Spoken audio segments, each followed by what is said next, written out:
Dr. Greta are brought to you by the Ashley Clinic in Chanute, Kansas. DDI. Are there any DDIs at your house? Well, what does DDI stand for? Drug-drug interaction. Yeah, it's something that isn't too good or might not be. And there was an interesting article in the Journal of Pediatrics giving us some ideas of DDIs for our kids. This was looking at over 781,000 kids and what kind of drugs that they normally took, and then if they added a drug, that made it the drug-drug interaction, DDI.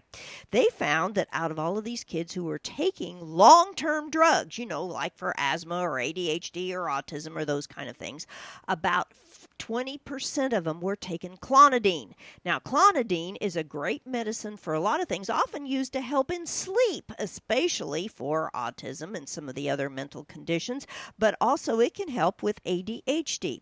And so they found a lot of these kids were taking clonidine, which incidentally is a blood pressure medicine, so it can lower your blood pressure some. But then in the winter times especially, they would add another drug like Zyrtec or Benadryl, and that would then cause issues with the clonidine. So the reason I bring this all up is, especially in the wintertime, if your child has a little cough and cold, a little bit of sniffles, etc., and you're just going to go out and get a little bit of that Zyrtec or Benadryl or something like that, be sure that if your child has other medications, you talk to your pharmacist and your doctor about it before you just automatically add that Zyrtec and all of that, especially if they're on clonidine. But the important thing is, most of the time this isn't an issue, but we just don't want it ever to get there. So give that kid a hug and watch those DDIs. I'm Dr. Greta.